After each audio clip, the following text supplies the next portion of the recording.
সোনার মদিনায় আর মদিনা যাইতে নবী যে হলেন রওয়ানা নবী বলেন হযরত আলী আমার বিছানায় শুয়ে যাও গো ওই তোমারে বলে হযরত আলী শুয়ে গেলেন হযরত আলী শুয়ে গেলেন নবীর বিছানায়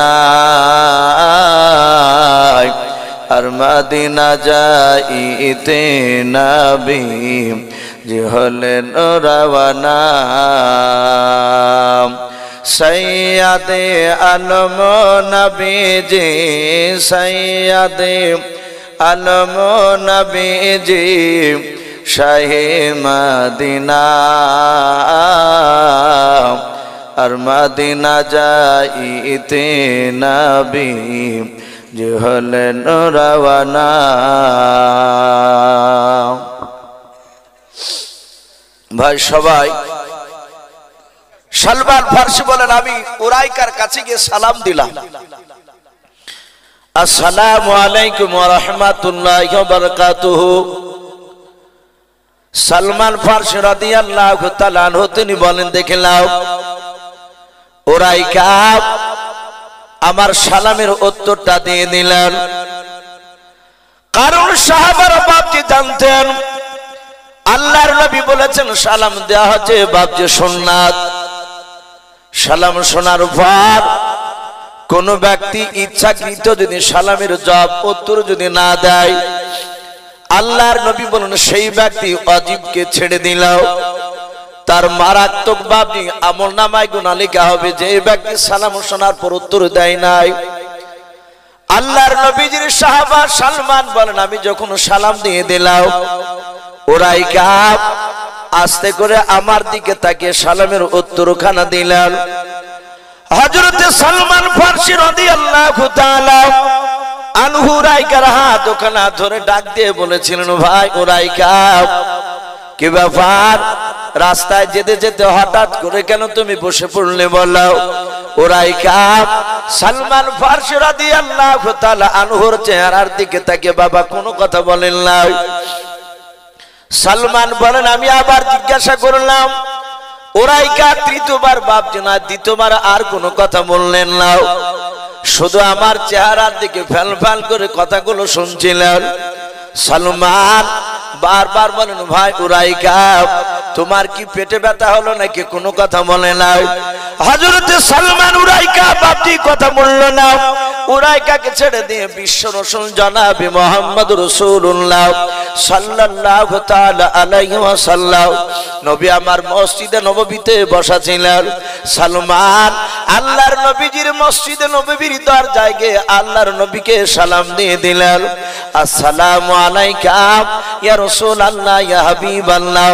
আল্লাহর নবীজি সালামের উত্তরখানা দেওয়ার পর দেখলেন সালমান দৌড়ে এসে দরজার গুড়িতে এসে আমাকে সালাম দিলেন আল্লাহর নবী বলেন গো সালমান কি ব্যাপার তুমি দৌড়ে এসে কেন আমাকে সালাম দিলে বলো হযরত সালমান হাত ওখানে জোড় করে বলেছিলেন নবী আমি আপনার দরবারে আসছিলাম রাস্তা দিয়ে বাড়ি থেকে দরবারে আপনার ওয়াজ শোনার জন্য ওগো আল্লাহর নবীজি শুধু আমি একাই নয় আমার সাথে আরেকজন সাহাবা ছিলেন উরাইকা নামক সাহাবা হযরত সালমান বলেন নবী দেখলাম আপনার মসজিদে তো কোন আসতে পারি নাই 50 থেকে 60 হাত দূরে দেখলাম উরাইকা রাস্তার ধারে বসে পড়লেন ওগো আল্লাহর নবীজি উরাইকাকে গিয়ে সালাম দিলাম উনি সালামের উত্তরখানা দেওয়ার পর আর কথা বললেন না কয়েকবার জিজ্ঞাসা করলাম ভাই উরাইকা তোমার কি হয়েছে বলো। উরাইকা কথা বলে না। ওগো আল্লাহর দরুদ নবী গো, মসজিদে নববীতে অনেকগুলো সাহাবা দেখতে পাওয়া যায় বলে হ্যাঁ। আল্লাহ রাসূলকে ডাক দিয়ে বলে নবী অনেকগুলো সাহাবা রয়েছে, তার মধ্যে থেকে একজন সাহাবার মারফতে আপনি উরাইকাকে ডেকে নিয়ে আসুন। আমার মনে হয় এখনো উরাইকা রাস্তার ধারে বসে আছে। আল্লাহর নবী দরুদ নবী জনাবে মুহাম্মদ রাসূলুল্লাহ সাল্লাল্লাহু তাআলা আলাইহি ওয়াসাল্লাম আল্লাহর নবী বললেন ওগো সালমান শুনে নাও, আমি আমার মসজিদে নববীর ভিতরকার অন্য কোন সাহাবাকে হুকুম করব না। আমি পয়গম্বর রাসূল তোমাকে বললাম সালমান যাও গিয়ে হযরত উরাইকাকে আমার নাম করবা। নবী ডাক দিয়েছে দেখে ভাব রাসূলের নাম করলে উরাইকা আর বসে থাকতে পারবে না। হযরত সালমান ফারসি আর কোনো কথা না বলে নবীর হুকুম পার সাদাত বাপ জামার পেছন ঘুরে দৌড়াতে শুরু করলেন। আল্লাহর নবীর সালমান ফারসি বলেন আমি দেখলাম উরাইকা রাস্তার ধারে বাপ যে বসে আছে। আল্লাহর নবীজির সাহাবা সালমান ফারসি রাদিয়াল্লাহু তাআলা আনহু দ্বিতীয়বার গিয়ে বাপি সালাম দিলেন আসসালামু আলাইকুম ওয়া রাহমাতুল্লাহি ওয়া বারাকাতুহু। উরাইকা সালামের উত্তরখানা দিয়ে দিলেন। আল্লাহর নবীজির সাহাবা সালমান বলেন উরাইকা আমি তোমাকে এবার দ্বিতীয়বার ব্যক্তিগত ডাকতে আসি নাই রে ভাই। এই উরাইকা আল্লাহর নবী জনাবে মুহাম্মদ রাসূলুল্লাহ সাল্লাল্লাহু তাআলা আলাইহি ওয়াসাল্লাম তোমাকে ডাক দিয়েছে। হযরত সালমান বলে যখন নবীর নাম করলাম উরাইকা আর বসে থাকলো না, চট করে দাঁড়িয়ে গেল।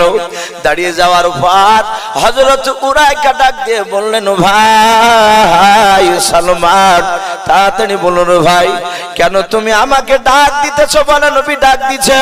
বলে নবী যে বাড়িতে আছে না মসজিদে নববীতে আছে।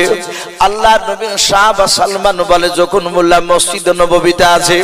হযরতে উরাইকা আর দাঁড়িয়ে থাকতে পারলেন না, সোজা দৌড়ে গিয়ে মসজিদে নববীর দরজায়।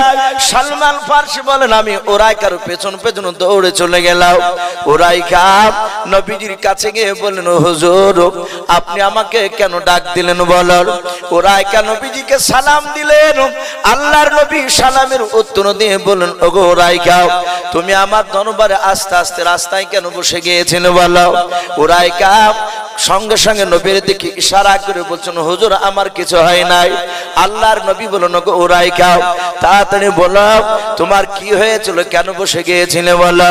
উরাইকা উনি জানেন নবীর দরবারে যদি চিৎকার করে কথা বলা যায় কিয়ামতের ময়দানে জান্নাত পাওয়া যাবে না। বলুন সুবহানাল্লাহ। সাহাবারা বাপজি যেই দিনকে আল্লাহ রাসূলের মুখ থেকে আল্লাহ কোরআন পাকে বলেছেন হে নবী আপনি বলে দেন যখন আপনি সাহাবাদের সামনে আলোচনা করবেন তখন আমার বান্দা বান্দীরা আপনার সামনে এমন ভাবে কথা বলবে ওগো নবী গো আপনার গলার আওয়াজে চেয়ে জানো কোন সাহাবিয়ার যেন গলার আওয়াজটা উঁচু জানা না হয়। সেদিন থেকে সাহাবায়ে কেরামরা নবীর দরবারে বাবা কথা বলতে আপনার ভয় পেতেন। হযরত উরাইকা তিনি মনে মনে ভাবছিলেন যদি কথা বলতে গিয়ে যদি বেয়াদবি হয়, সঙ্গে সঙ্গে হাতে ইশারা করে আঙুল দিয়ে বলছেন হুজুর আমার কিছু হয় নাই। নবী বলেন উরাইকা কেন তুমি রাস্তায় আস্তে আস্তে বসে গিয়েছিলে বলো। উরাইকা আস্তে করে বলছেন নবী আপনি আমাকে বসতে বলেছিলেন তাই আমি রাস্তার ধারে বসে গিয়েছিলাম। বলুন সুবহানাল্লাহ। কোন উত্তর নাই, শুধু ওইটাই উত্তর। বলে হুজুর আপনি যে আমাকে বসতে বললেন। আল্লাহ রাসূল সাল্লাল্লাহু তাআলা আলাইহি ওয়াসাল্লাম মসজিদে নববীর মিম্বারে বাপজি বসা ছিলেন। সাহাবা উরাইকার কথা শুনে নবী বাপজি দাঁড়িয়ে গেলেন। দাঁড়িয়ে যাওয়ার পর বলেন এই উরাইকা তুমি যে আমার দরবারে আসছিলা এটা আমি জানতাম না। আমরা জানি অদৃশ্যের খবর সারা পৃথিবীর মধ্যে আসমান জমিনের মধ্যে বাপজি একজন ব্যক্তি তিনি গায়বের খবর জানতেন। অদৃশ্যের খবর তিনি হচ্ছেন আমার আল্লাহ। জোরে বলুন সুবহানাল্লাহ। নবী রাসূলরা বাপজি অদৃশ্যের খবর অতটাই দিতে পারতেন যতটা আল্লাহ রাব্বুল আলামিন সম্রাট জিবরিলের দ্বারা নবী রাসূলকে জানাতেন, তার বাইরে নয়। নবী ডাক দিয়ে বলছেন, ওরে উরাইকা, আমি জানতাম না যে তুমি আমার দরবারে আসছিলাম। বলে, হুজুর আপনি যে আমাকে বসে বললেন। আল্লাহ রাসূল বলেন, আমি তোমাকে বলি নাই, মসজিদে নববীর ভিতরকার একজন সাহাবা মাহফিলের মাঝ থেকে দাঁড়িয়ে গিয়েছিল। আমি সেই সাহাবাকে লক্ষ্য করে বলেছিলাম, সাহাবা বসো। উরাইকা বলছেন, হুজুর আপনার সাহাবা তো আমি, উনিও সাহাবা আমিও সাহাবা, আপনি তো নাম ধরে বলেন নাই। আপনি যখন ভিতরকার সাহাবাকে বসে বললেন, আর আপনার গলার আওয়াজটা 50 থেকে 60 হাত দূরে, আমি মসজিদে নয় রাস্তা দিয়ে আসছিলাম, আর ওই সময় আপনার গলার আওয়াজ আমার কর্ণকুহরে পৌঁছে গিয়েছিল, আর আমি ওখানেই বসে গিয়েছিলাম। জোরে বলুন সুবহানাল্লাহ। বাপজি শুধু এই কথাটা রাত্রিবেলা বিছানায় শোয়ার পরে একটু বালিশে মাথা লাগিয়ে দিয়ে একটু সমীক্ষা করব, চিন্তা করব যে রাসূলুল্লাহর সাহাবারা বাপজি নবীকে কতটা মানতে, আর আজ আমরা কতটা ভালোবাসি। আজ অনেক সময় বাপজি আমাদের মুসলমানকে চেনা যায় না, যেটা হিন্দু না মুসলমান, সালাম দিতে গিয়ে বেকায়দায় পড়ে যায় অনেক সময়, অথচ আমরা দাবি করছি রাসূলকে ভালোবাসি। তা আমি প্রতিটা বাপজি ভাইদেরকে বলবো, ভাই দুনিয়ার পরিস্থিতি বাপজি ভালো নাই, শিক্ষিত অশিক্ষিত মানুষ বাপজি সবাই আমরা জেনে গিয়েছি, পৃথিবীর অবস্থা ভালো নেই। গোটা পৃথিবীর বাপজি এক শ্রেণীর বেঈমানেরা তারা উঠে পড়ে লেগেছে মুসলমানকে কিভাবে দুনিয়ার বুক থেকে নিধন করা যায়। আমরা প্রায় মসজিদে বাপজি ইমামের মুখ থেকে শুনছি, দোয়া করছি, আপনারা করছেন ফিলিস্তিনের জন্য। গত কয়েকদিনকার বাপজি আগেকার একটা ঘটনা ফিলিস্তিনের মাটিতে ঘটেছে, অনেক মুসলমানকে মারছে, এগুলো জানি আমরা। একটা বাচ্চা ছেলেকে বাপজি ধরে নিয়ে গেছে ইসরায়েল, ইহুদি কুত্তার বাচ্চারা ধরে নিয়ে গেছে। ছেলেটার বয়স হচ্ছে বাপজি 8 বছর। ওই গাজা যে বলে জায়গা আমরা অনেকেই জানি, নাম শুনছি দেখছি খবরে, গাজা অনেকটা জায়গা তারা দখল করে নিয়েছে। সেখানে একটা ক্যাম্প বসিয়েছে ওই ইসরায়েলের জানোয়াররা। যে বাচ্চাটাকে ধরে নিয়ে গেছে তার আব্বা বাড়িতে সে সময় ছিল না, তার মার কাছ থেকে বাপজি কেড়ে নিয়ে গিয়েছে। লোকটা বাড়িতে এসেছে, বলল সন্তানকে নিয়ে গিয়েছে কোথায়, বলে অমুক ক্যাম্পে। ছেলেটার আব্বা দৌড়ে গেল, দৌড়ে যাওয়ার পর হাত দুখানা জোর করে বলছেন, আমার সন্তানকে যদি জবাই করে ফেলেন, মেরে দেন, তাহলে লাশটা দেন, আমি নিয়ে গিয়ে একটু কবর দেব। ইসরায়েলের লোক বলল, তুই সামনে দাঁড়া। লোকটা বলছে, আমি বারান্দাতে দাঁড়ালাম। আমি দেখলাম আমার 8 বছরের ছেলে জানালা দিয়ে আব্বা পা করে ডাকছে। আমার ছেলে তখনও মরে নাই। আমার চোখের সামনে জানালা দিয়ে আমি দেখতে পাচ্ছি ছেলেকে তাজা জিন্দা অবস্থায়, ওই 8 বছরের ছেলেটাকে তার শরীর থেকে বাপজি চামড়া গোশতকে বাপজি আপনার ছাড়াতে শুরু করলো। ছেলেটা চিৎকার করে কাঁদছে। লোকটা বলছে, আমার চোখের সামনে ছেলে চিৎকার করতে করতে তার কান্না বন্ধ হয়ে গেল, মারা গেল। হাড়গুলোকে ওখানে রেখে গোশতগুলোকে ছিলে নিয়ে এসে আমার চোখের সামনে বস্তাতে গোশতটা ভরে কম্পিউটারে দাঁড়িতে বাপজি ওজন করে 16 কেজি গোশত মাপি দিয়ে বলল, যা তোর এই ছেলের গোশত নিয়ে গিয়ে দাফন করগা। এ হচ্ছে বাপজি আমাদের মুসলমানদের পরিস্থিতি। সামনের দিন আরো ভয়ঙ্কর আসছে। এই জন্য প্রতিটা বাপজি ভাইদেরকে বলবো, একটাই রাস্তা, সেটা হচ্ছে বাপজি আমাদের রাসূলের সুন্নাতকে আমল করা। শুধু মুখে নবীকে ভালোবাসি এটা দাবি করে জান্নাত পাওয়া সম্ভব নয়, রাসূলের সুন্নাতকে মানা লাগবে। আজ গোটা পৃথিবীর মানুষ যদি বাপজি আমরা এখনো যদি রাসূলের সুন্নাতের উপর যদি আমল করতে লাগি, গোটা পৃথিবীর বেঈমানরা মুসলমানের পায়ের নিচে এসে মাথা নত করতে বাধ্য হবে। কিন্তু আমরা মানি নাই। সে আপনারা বলেন আর আলেম বলেন আর হাজি বলেন, সবারই একই কেস হয়ে গেছে। আমি ওঠার আগে অনেকগুলো আলেম ছিল ঘরে, হুজুর বক্তব্য রাখছিলেন। একটা মাওলানা বলছিলেন, ইসু ভাই এই বক্তাদের তাসির কেন পড়ছে না কথায়? হাকিকার বক্তারা কথা বলতো, মানুষ ছো মেরে এত সুন্দর ভক্তি সহকারে শুনতো। আমাদের উস্তাদ বলছিলেন, আমল নেই আমাদের, আমি বললাম ভাই একটা বক্তা ও তাহাজ্জুদ নামাজ গুজারনেওয়ালা এই মাওলানা পাওয়া যাচ্ছে না, 5 ওয়াক্ত নামাজই পাবন দিলে আমাদের। ওনারা বলছিলেন ভাই কথা সত্য কথা, নামাজের পাবন্দি আমাদের কাছ থেকে হারিয়ে যাচ্ছে। তাই প্রতিটা বাপজি ভাইদেরকে বলবো আমরা ভাই রাসূলের সুন্নাতের দিকে একটু লক্ষ্য রাখি। রাসূল কিভাবে চলেছেন, রাসূল কিভাবে খেয়েছে, রাসূল কিভাবে বসেছেন, কিভাবে মানুষের সাথে ব্যবহার করেছে, এগুলো বাপজি রাসূলের কথা অনুযায়ী যদি না চলতে পারি তাহলে রাসূলের উম্মত দুনিয়াতে দাবি করব, কিন্তু কিয়ামতের ময়দানে নবী বলবেন ফালাইসা মিন্নি, তুই আমার উম্মতের মধ্যে পড়বি না। ভাই আমি আপনাদের কাছে বাপজি আলোচনা করব বলে কোরআন শরীফে বাপজি 114টা সূরা আছে, তার মধ্যে থেকে একটা সূরা সূরাতুন নামাল 19 পারাতে রয়েছে। আমি খুতবা যখন আয়াতগুলো পড়ছিলাম, যারা উলামা তারা বুঝতে পেরেছেন যে আমি কোন বিষয়ে কথাটা বলবো। আমরা জানি কোরআন শরীফে বাপজি মাত্র টোটাল 25টা নবী রাসূলের নাম আছে, বলুন আলহামদুলিল্লাহ। কটা বললাম? 25টা। অথচ উলামার মুখে শুনতে পাই 1,24,000, মতান্তরে 2,24,000 নবী রাসূল। বলে না মৌলানারা? এতগুলো নবী রাসূলের মধ্যে থেকে মাত্র 25টা নাম হচ্ছে পাওয়া যায় কোরআনে। আল্লাহ রাব্বুল আলামিন এই 25টা নবী রাসূলের মধ্যে থেকে বাপ্পাটার নাম একসাথে নিয়েছে। ওয়ালাকাদ আতাইনা দাউদ ওয়া সুলাইমান ইলমা। এখানে দাউদ নবী আর সুলাইমান আলাইহিস সালামের নাম এসেছে। আল্লাহ নিজে বলছেন আমি দাউদ নবী তার সন্তান সুলাইমান আলাইহিস সালামকে আমি অনেক ইলম, তাদেরকে জ্ঞান আমি দান করেছিলাম, বলুন আলহামদুলিল্লাহ। ওনাদের জ্ঞান কতটা দান করেছিলেন কোরআন শরীফে তাফসীরে মারিফুল কোরআন এসেছে। হযরতে দাউদ আলাইহিস সালামকে আল্লাহ রাব্বুল আলামিন সবচেয়ে একটা বড় মুজিজা দিয়েছিলেন। সেটা মুজিজা হচ্ছে ওনার এই হাতটা বাপজি লোহাতে ঠেকলে সে যত কুইন্টালি মোটা লোহার রড হোক না কেন, লোহাতে এমনি করে বিসমিল্লাহ বিলা হাত দিলে লোহাটা আটার মতো বাপজি নরম হয়ে যেত, বলুন সুবহানাল্লাহ। এটা ছিল দাউদ নবী আলাইহিস সালামের সবচেয়ে বড় মুজিজা। উনি হাত দিয়ে দিয়ে লোহাকে টেনে টেনে যা ইচ্ছা তাই তৈরি করতেন।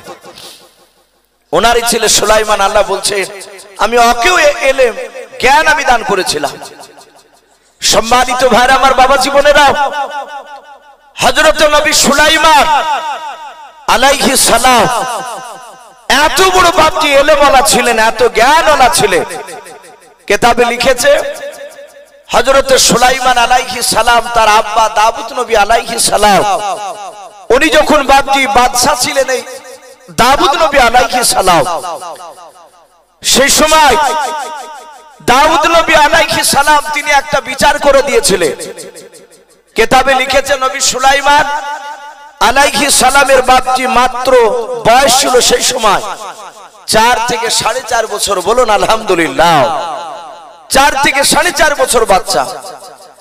কিতাবে আরো লিখেছে নবী সুলাইমানের জামানায় মানুষ বয়স পেত 250, 300, 400 বছর পর্যন্ত। এই নবী সুলাইমান আলাইহিস সালাম তিনি পাড়া ছেলেদের সাথে বাপজি বাড়ির সামনে খেলাধুলা করছিলেন। খেলাধুলা করতে করতে হঠাৎ করে সুলাইমান আলাইহিস সালাম তিনি বাচ্চা ছেলে দেখলেন, দুটো মেয়েতে বাপজি তারা একটা বাচ্চাকে কোলে করে নিয়ে দুজনাতি বাচ্চাটাকে ধরে, ও বলছে আমার বাচ্চা, ও বলছে আমার বাচ্চা। এরা দুজনায় ঝগড়া করতে করতে করতে করতে সুলাইমান তিনি দেখলে তার আব্বা দাউদ নবী আলাইহিস সালামের ঘরের দিকে চলে গেলেন। হযরতে সুলাইমান ওনার আব্বার কাছে যেতে দেখে উনি আবার খেলাধুলা শুরু করে দিলেন। বেশ কিছুক্ষণ পর সুলাইমান দেখলে যেই মেয়ে দুটো বাপজি ঝগড়া করতে করতে গেল, ওই মেয়ে দুটো তার মধ্যে একটা মেয়েতে বাপজি বাচ্চাকে কোলে করে নিয়ে সোয়াগ করছে, সন্তানকে গালে মুখে চুমা দিচ্ছে।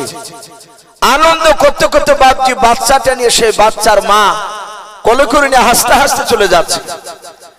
সুলাইমান আলাইহিস সালাম এভাবে পেছন ঘুরে তাকে দেখলেন, দুটো মেয়েতে ঝগড়া করতে করতে গেল। এ হাসতে হাসতে যাচ্ছে, পেছনকার মেয়েটা দেখছে কাঁদতে কাঁদতে যাচ্ছে। সুলাইমান তিনি জানতে, উনি দেখেছিলেন ছোট থেকে যে আব্বার দরবারে মানুষ কাঁদতে কাঁদতে গেলে ফেরার পথে আর কাঁদতে কাঁদতে যায় নাই। বলুন সুবহানাল্লাহ। তারা হাসতে হাসতে যায়, ঝগড়া করতে করতে গেলে বাপজি আর ঝগড়া করতে করতে ফিরে যায় না। সুলাইমান চিন্তা করলেন এই মেয়েটা কাঁদতে কাঁদতে যাচ্ছে কেন? সুলাইমান বাচ্চা ছেলেদের সাথে খেলা বন্ধ করে 4 থেকে 4.5 বছর বাচ্চা, মানে একেবারে ছোট। সুলাইমান ডাক দিয়ে বলছেন, এই মা, এই দাঁড়াও। ওরা দুটো মেয়ে বাপজি দাঁড়িয়ে গেল। যে কোলে বাচ্চা নিয়ে হাসছিল সে দাঁড়ালো, যে কাঁদতে কাঁদতে যাচ্ছিল সেও দাঁড়িয়ে গেল। সুলাইমান যে মেয়েটা কাঁদছিল তার সামনে গিয়ে বলছে, মা, আমি আব্বার দরবারে এইভাবে তো আমি আশা রাখিনি যে মানুষ কাঁদতে কাঁদতে যায়, কাউকে দেখতে পাই না এইভাবে, কিন্তু আজ তুমি কাঁদছো কেন? যে মেয়েটা কাঁদছিল সে মেয়েটা বলল, তোর নাম কি? সে জানে না যে ইনি দাউদ নবীর সন্তান। সুলাইমান বললেন আস্তে করে, আমার নাম সুলাইমান। উনি যে নবী তা মানুষ তো জানে না। সুলাইমান তখন যে নবী হবেন সুলাইমানও জানেন না। সুলাইমান আলাইহিস সালাম বললেন, আমার নাম সুলাইমান। ডাক দিয়ে বলল, তুই তো খেলাধুলা করছিস এখানেই? বলে হ্যাঁ। তাহলে নিশ্চয় তোর দাউদ নবী কে হয় সম্পর্কে? সুলাইমান বললেন, উনি আমার আব্বাজান হয়। যখনই আব্বাজান বললে সাথে সাথে মেয়েটা আরো চিৎকার করে কেঁদে উঠে বলল, এই সুলাইমান, তোর আব্বা আমার ন্যায্য বিচার করে দিতে পারেনি। শোন, কিয়ামতের ময়দানে যেদিন লক্ষ লক্ষ নয় কোটি কোটি মানুষের সমাগম হবে, সেই দিন তোর আব্বার কলার খানাকে জামা ধরবো, ধরে টানতে টানতে নিয়ে গিয়ে আল্লাহর দরবারে গিয়ে তোর আব্বার বিরুদ্ধে আমি মামলা দাঁড় করে দেবো, বিচার দিয়ে দেব। সুলাইমান আলাইহিস সালাম তার আব্বার কলার ধরে জাহান্নামে নয় আল্লাহর কাঠ গড়ায় বিচার দিব বলেছে। আর সাথে সাথে সুলাইমানের 2 চোখের কোনা দিয়ে পানি ঝরতে লাগলো, কাঁদতে লাগলেন। মেয়েটা বলে, তুই কাঁদছিস কেন? ডাক দিয়ে বলেছিল, মা, তুমি আমার আব্বার বিরুদ্ধে বিচার দেবা নাও। বলে, সুলাইমান, তোর আব্বা তো ন্যায্য বিচার করে দিতে পারে না, আমি বিচার দেব। হযরত সুলাইমান ডাক দিয়ে বলেছিল, মা, আমার আব্বা তোমাদের এমন কোন বিচারটা ন্যায্য করে দিতে পারে না, একটু খুলে বলো। মেয়েটা ডাক দিয়ে বলেছিল, বাবা সুলাইমান, তোকে বলে আমার কি লাভ? বলে, যদি একটু উপকার করে দিতে পারে, লাভ করে দিতে পারে বলো। যেই মেয়েটা কান্না করতে করতে যাচ্ছিল ওই মেয়েটা ডাক দিয়ে বলেছিল, সুলাইমান, ওই যে পাশে মেয়েটা বাচ্চা কোলে করে নিয়ে হাসতেছে, বলে হ্যাঁ, হাসতে হাসতে যাচ্ছিল, তুমি বারণ করলে তাই দাঁড়িয়ে গিয়েছে, আর যাই নাই। ওরে সুলাইমান, ওই মেয়েটার কোলে যে বাচ্চা আছে ওই বাচ্চাটা হচ্ছে আমার সন্তান। সুলাইমান বলল, মা, তোমার সন্তান তো মেয়েটার কোলে কেন? বলে, বেটা, ওটাই তো তোমার আব্বা বিচার করে দিতে পারে না। হযরত সুলাইমান বলল, মা, খুলে বলো, ব্যাপারটা একটু ভালো করে খুলে বলো, বাচ্চা মেয়েটা কেমন করে পেলো বলো। বলে, বাবা সুলাইমান, আমি বাচ্চা কোলে করে নিয়ে আমি মরুভূমির ময়দানে পাড়িতে ছিলাম। উত্তপ্ত বালু রাশি দিয়ে যখন হেঁটে যেতে যেতে যেতে শরীর ক্লান্ত হয়ে চলল, আমি একটা গাছের ছায়া তলে শুয়ে গিয়েছিলাম। আমার পেছনে মেয়েটা হেঁটে হেঁটে যাচ্ছিল, ওই মেয়েটা আমার বাচ্চাটার পাশে গিয়ে শুয়ে পড়ল। আমি নিদ্রা চলে গিয়েছিলাম রে বাবা, ওই মেয়েটা ঘুমিয়ে গিয়েছিল। আমার যখন ঘুম ভেঙে গেল, আমি কলিজার টুকরা সন্তানকে কোলে নিয়ে নিলাম। ওই মেয়েটারও ঘুমটা ভেঙে গেল। ঘুমটা ভেঙে যাওয়ার পর আমার সন্তানের ডান হাত কানা চেপে ধরলাম। আমি বললাম, বোন, তুমি আমার বাচ্চার কেন হাত ধরলে? বললাম, ওই মেয়েটা ডাক দিয়ে বলেছিল, বোন, এইবার বাচ্চা আমার, তুমি আমার বাচ্চা কেন কোলে নিলে বলো?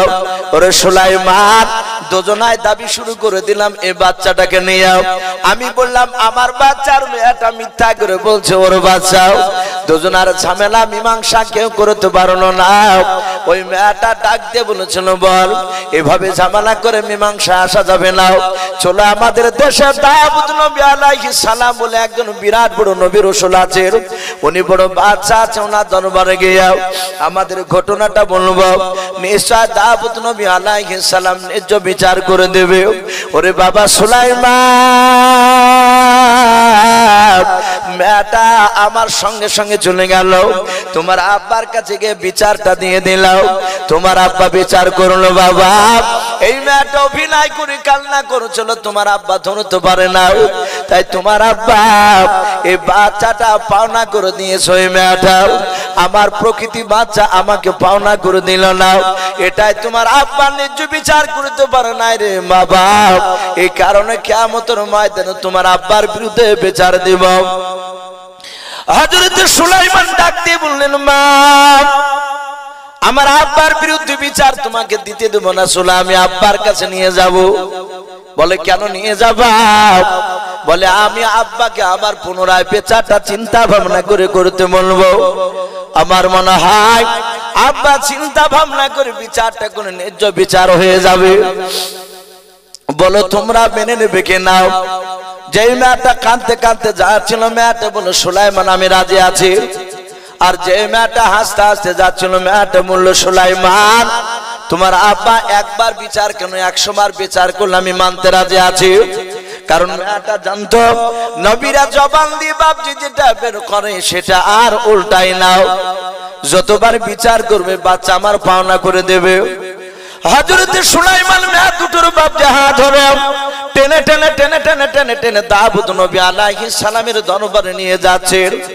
হযরত দাউদ নবী আলাইহিস সালাম রাজ দরবার থেকে সিংহাসন থেকে বসে থাকে, দেখলেন বাবা যে মেয়ে দুটোর বিচার করে দিয়েছিলেন, ওই মেয়ে দুটোকে আমার কলিজার টুকরা সন্তান সুলাইমান হাত ধরে কেন টেনে নিয়ে আসছে। আবার দাউদ নবী মনে মনে ভাবলেন, মনে হয় বিচারের মধ্যে আমার গড়বড়ি হয়ে গিয়েছে, কেন আমার ছেলে সুলাইমান টেনে নিয়ে আসে।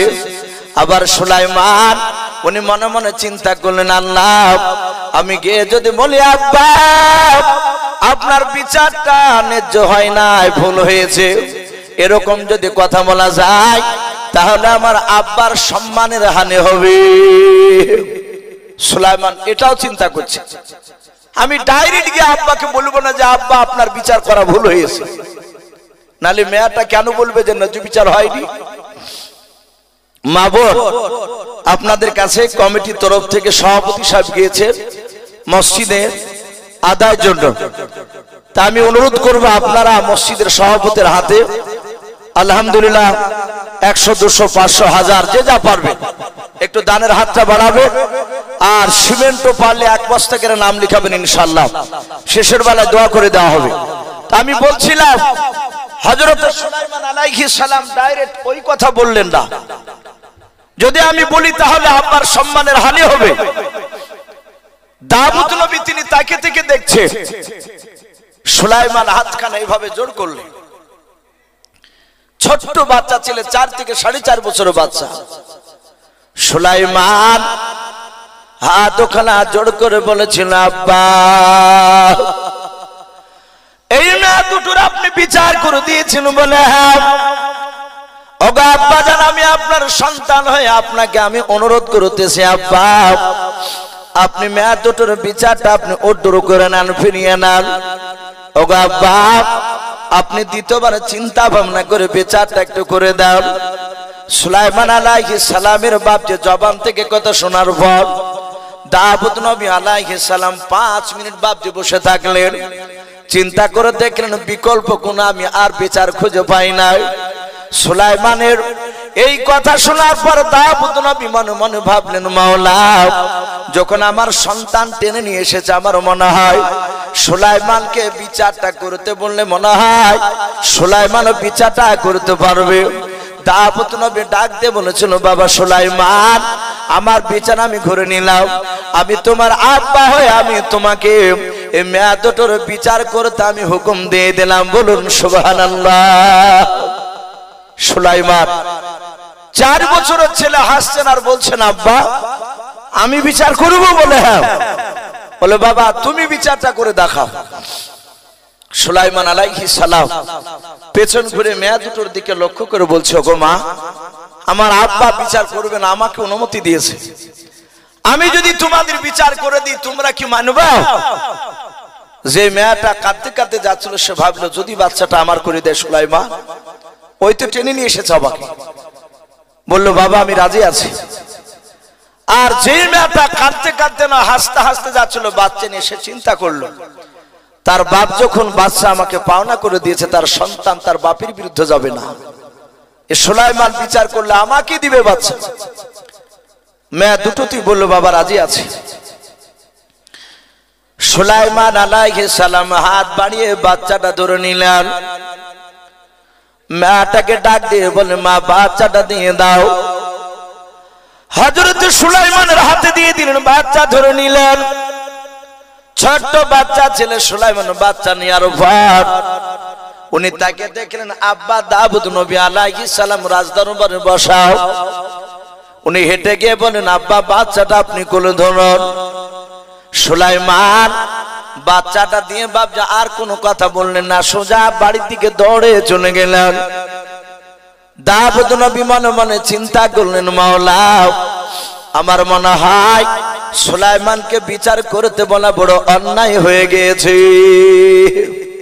আমি কেন দিলাম, কেন পাগলামি করলাম। এ তো বাচ্চা আমাকে দিয়ে সোজা দৌড়ে বাড়ির দিকে চলে গেল, কিছুই তো বললো না। দাউদ নবী বাড়ির দিকে তাকাচ্ছেন, দেখি সুলাইমান ফিরে আসে কিনা। কিছুক্ষণ পর দেখলেন সুলাইমান বাড়ির ভিতর থেকে বেরিয়ে আসছে, খালি হাতে নয়।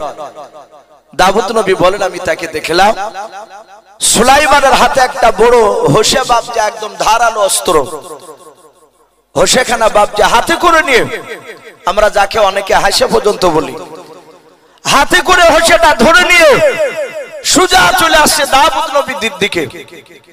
দাউদ আলাইহিস সালাম বাচ্চাটা নিয়ে বাপজি দাঁড়িয়ে গিয়েছে। তার চিন্তার কারণে কপাল দিয়ে বাপজি পেশানি ঘাম বের হয়েছে। হযরত সুলাইমান ধারালো হোসে নিয়ে আসছে। দাউদ নবী ভাবছেন যদি আমার সন্তান এই বাচ্চাটাকে জবাই করে দেয় তাহলে আমার এই ছেলে জীবনে কোনোদিন জান্নাত দিতে পারবে না।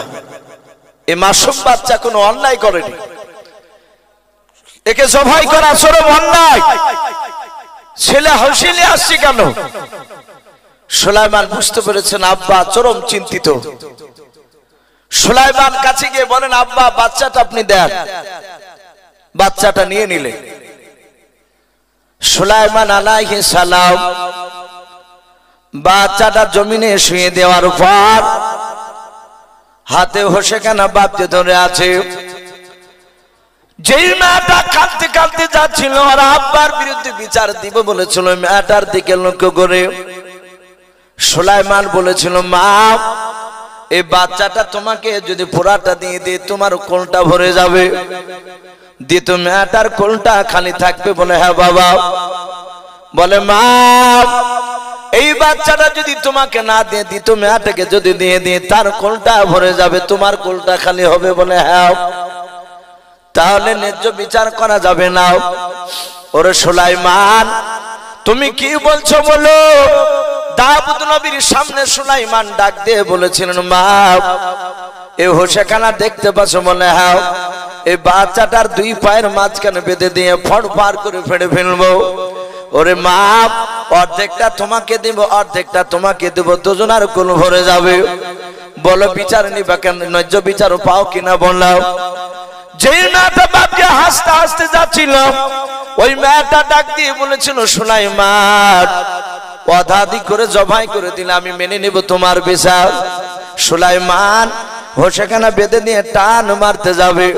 আর ওই সময় হযরত সুলাইমান আলাইহিস সালাম তিনি দেখলেন যে মেয়েটা আল্লাহর দরবারে বিচার দিব বলেছিল, ওই মেয়েটা সুলাইমানের পা দুখানা জোরে ধরে বলেছিল ওরে সুলাইমান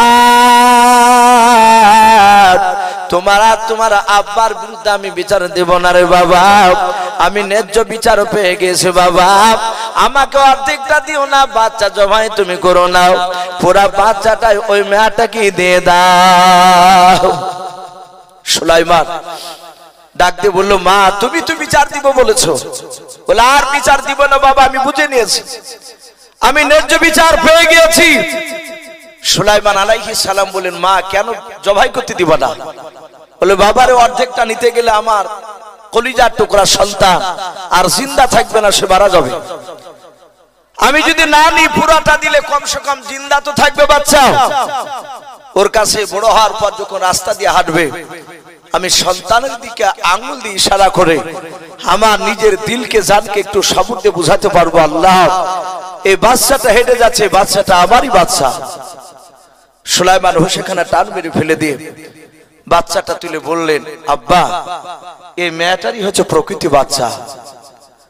দাউদ নবী আলাইহিস সালাম বললেন, বাবা তোমার এত মেধা, এত বুদ্ধি আল্লাহ দিয়েছে। সুলাইমান মুচকি মুচকি হাসছে। কিতাবে লিখেছে বাপজি, দাউদ নবীর হাতে একটা আংটি ছিল, ওই আংটিটা সুলাইমান আলাইহিস সালামের বাচ্চা অবস্থায় আঙ্গুলে ভরে দিলেন। আমি একটা ওয়াজ বহু জায়গায় করেছি বাপজি, দাজ্জালের একটা ঘটনা আমি আলোচনা করে অনেক ছেলেরা শুনে, তাতে একটা জানোয়ার বের হবে আমি বলেছিলাম দাজ্জালের পরপরে, সেই জানোয়ারটার নাম হবে দাব্বাতুল আরদ। ওই দাব্বাতুল আরদ, ওই জানোয়ারটার দুই হাতে দুটো জিনিস থাকবে, তার ডান হাতে থাকবে মুসা আলাইহিস সালামের আশা মুবারক যে লাঠিটা মুসা নবী নিয়েছিলেন, ওই লাঠিটা থাকবে জানোয়ারটার হাতে। আর ওই জানোয়ারটার হাতে থাকবে বাপজি বাম হাতে এই সুলাইমান আলাইহিস সালামের আঙ্গুঠিখানা। গোটা পৃথিবী ওই জানোয়ারটা ভ্রমণ করবে, প্রতিটা মানুষের কাছে গিয়ে বলবে কালু বি আয়াতিনা লা ইউকিনুন। সবারই কাছে মানুষের মতো কথা বলে বলবে, তোমাদের কাছে কি জাহান্নামের কথা শোনানোর মতো লোক আসেনি? তোমাদের কাছে কি আলেম ওলামা পৌঁছায়নি? এই বলবে বাপজি, আর তার একজনের কপালে লাঠি দিয়ে দাগ দিবে, আর একজনের কপালে আংটি দিয়ে ইস্টা মারবে। তো সেই সুলাইমান আলাইহিস সালাম, আল্লাহ বলছেন আমি এত ইলম এত জ্ঞান দান করেছিলাম, ওনাদের জীবনীতে এসেছে এই সুলাইমান আলাইহিস সালাম উনি গোটা পৃথিবীর তিনি বাদশা ছিলেন। বলুন আলহামদুলিল্লাহ। ইসলামের ইতিহাস বাপজি যারা পড়েছে তারা জানেন যে গোটা পৃথিবী বাপজি আপনার দাদাগিরি চালিয়েছিল মাত্র 4টা বাদশাতে। যেই সময় ওই 4টা বাদশার মধ্যে যে কোনো একটা বাদশা যখন রাজত্ব চালিয়েছিল, ওদের মোকাবিলা করার মতন আর দ্বিতীয় কোনো বাদশা বাপজি ছিল না। গোটা পৃথিবীর বাদশা ছিল 4টা বাদশা, তার মধ্যে 2টা বাদশা ছিল বাপজি বেঈমান, আর 2টো বাদশা ছিল বাপজি ইমানদার। যেই 2টো বেঈমান বাদশা ছিল তাদের নাম কিতাবে লিখেছে বখতে নাসার। নাম শুনেন নাই? বখতে নাসার একটা বেঈমান বাদশা গোটা পৃথিবীতে বাপজি সে দাদাগিরি চালিয়েছিল। 2 নাম্বার বাপজি আর একটা বেঈমান বাদশা, তার নাম কোরআন পাকে এসেছে নমরুদ। ইব্রাহিম আলাইহিস সালামের জামানায় যে কুখ্যাত বেঈমান বাদশা ছিল তার নাম ছিল বাপজি এই নমরুদ। এই নমরুদ গোটা পৃথিবীর দাদাগিরি চালিয়েছিল। এরা 2টা বেঈমান। আর যেই 2টো মুসলমান বাদশা ছিল গোটা পৃথিবীকে বাপজি শাসন করেছিলেন, তাদের মধ্যে বাপজি একটা মুসলমান বাদশা নাম ছিল জুলকারনাইন। একটু মহব্বতের নামটা বলেন, কি নাম বললাম? জুলকারনাইন। অনেকে বলেছেন উনি নাকি বাদশা সেকেন্দার ছিলেন। এই জুলকারনাইন গোটা পৃথিবী বাপজি আপনার বাদশা ছিলেন।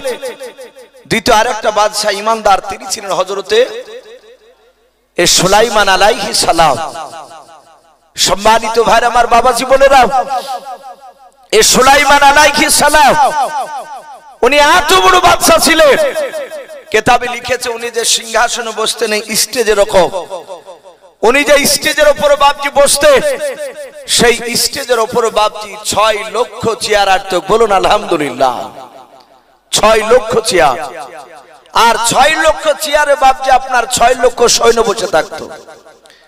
নবী সুলাইমান আলাইহিস সালাম জিন আর মানুষ বাপজি 3 লাখ করে তার 24 ঘন্টা সিংহাসনে বসে থাকতো চেয়ারের উপরে। সুলাইমান আল্লাহ রাব্বুল আলামিন বলেন আমি দুটো নবীকে সারা পৃথিবী মাখলুকাতের কথা বুঝার এবং বলার তৌফিক দিয়েছিলাম, শক্তি দিয়েছিলাম। 1 নম্বর নবী হচ্ছে আপনার আমার নবী মুহাম্মদ সাল্লাল্লাহু আলাইহি ওয়াসাল্লাম। দ্বিতীয় আরেকটা নবী এই ছিল সুলাইমান। ওনারা সারা পৃথিবীর সবারই কথা বুঝতে পারতেন, বলতে পারতেন।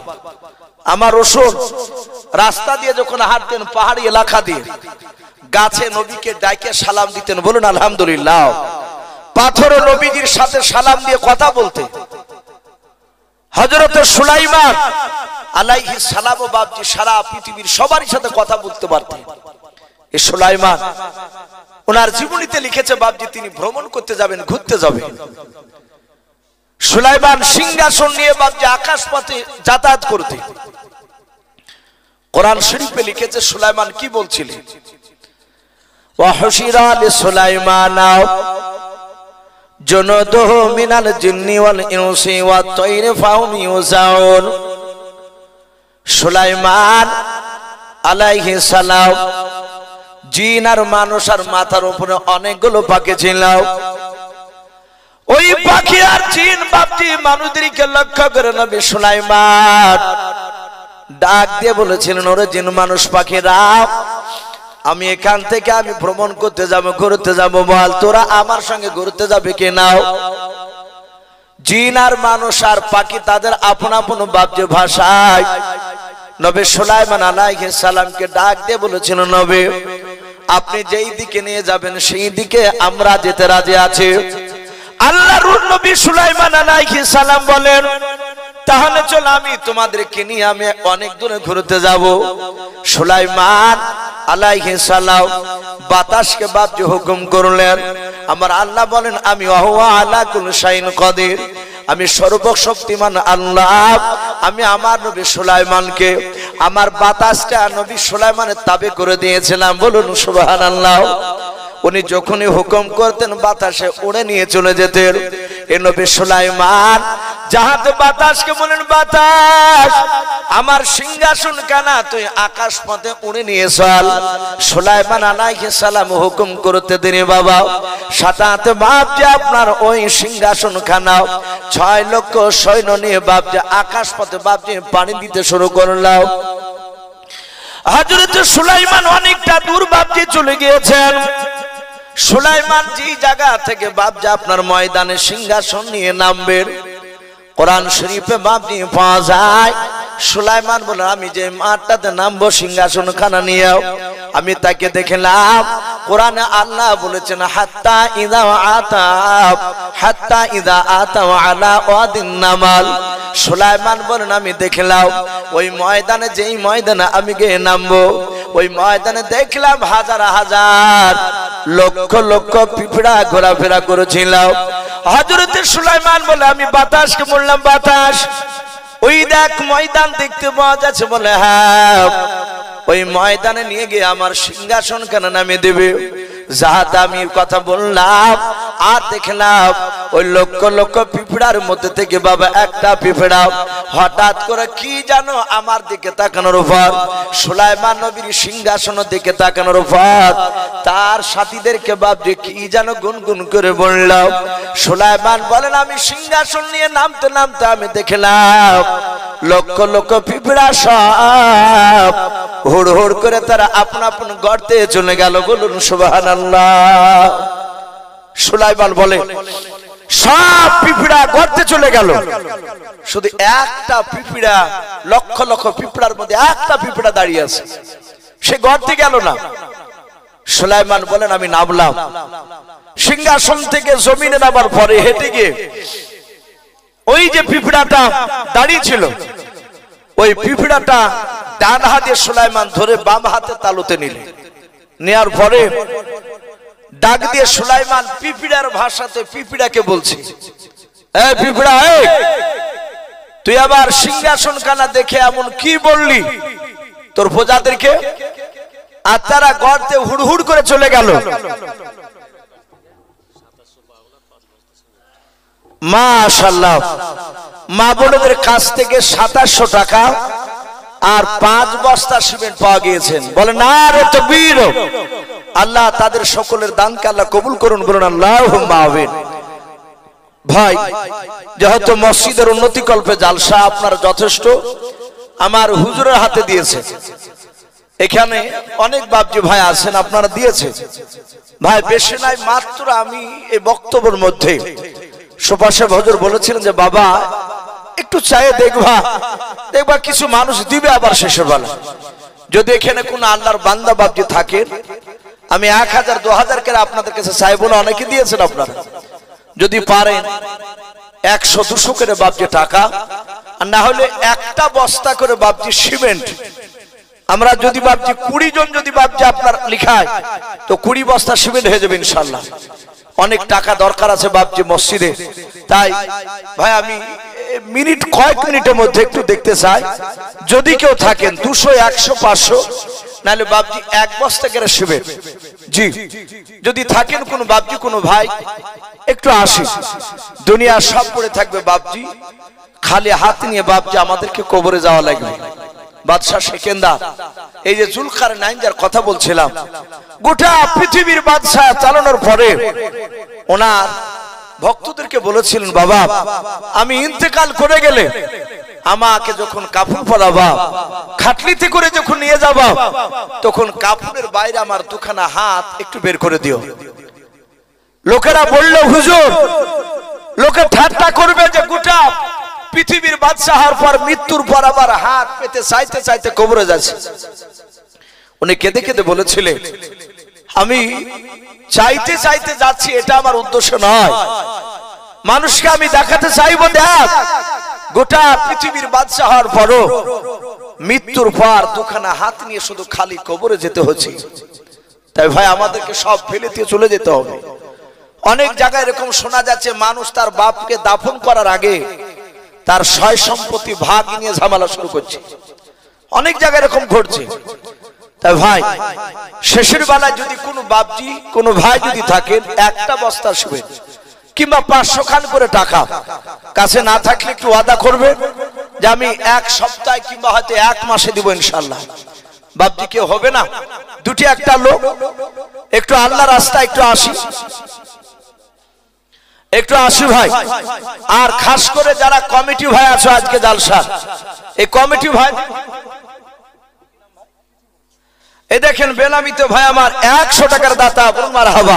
আল্লাহ তাআলা 100 টাকা দানকে আল্লাহ কবুল করুন। ভাই আসি কমিটি ভাই যারা আছো ভাই, তোমরা এখনো নাম লিখাওনি, তোমরা 500 খান করে যদি টাকা লিখাও ইনশাআল্লাহ অনেক টাকা হয়ে যাবে। ভাই চলে যাবে না ভাই, একটু আসি। সুবহানাল্লাহ, বলেন নারে তাকবীর। এই সন্টমন্ড নামে দেখো বান্দা কোথায় যে ছিল, আল্লাহ নাম শুনে দেখো 500 টাকা দিলাম, 500 টাকা বলে মলে করিও না হেলাম, নেকির খাতায় মলা লিখিও গো মেলাম, যার সাথে জানিয়াতে করিয়াছে দান, দানকে কবুল করো তুমি সুবহানাল্লাহ আমিন।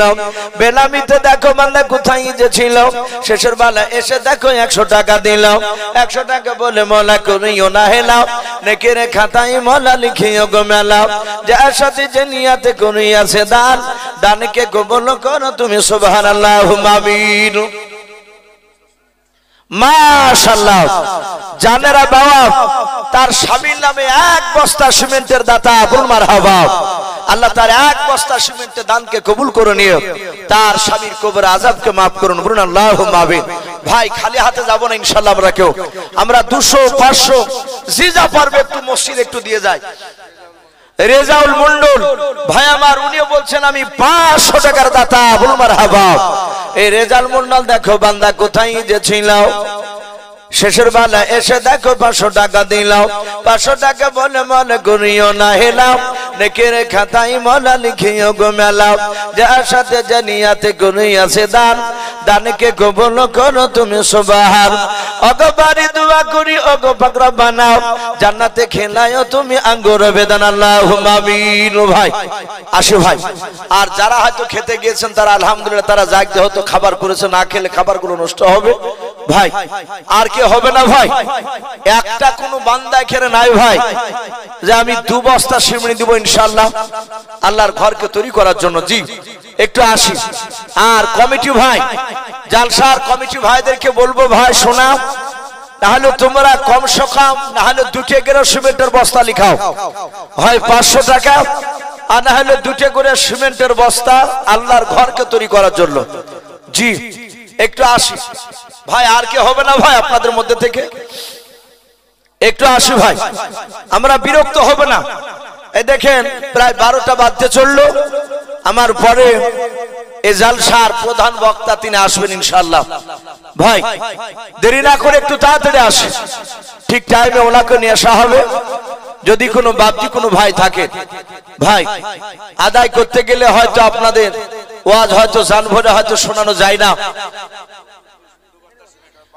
মাশাআল্লাহ বলেন আরে তাকবীর।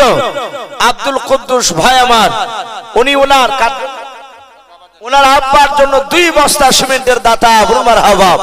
আল্লাহ তার 2 বস্তা সিমেন্টের দানকে কবুল করে নিও। আল্লাহ তুমি তার আব্বার কবর আযাবকে তুমি maaf করে দাও। বলুন আল্লাহুম্মা আমিন। জি একটু তাড়াতাড়ি আসুন।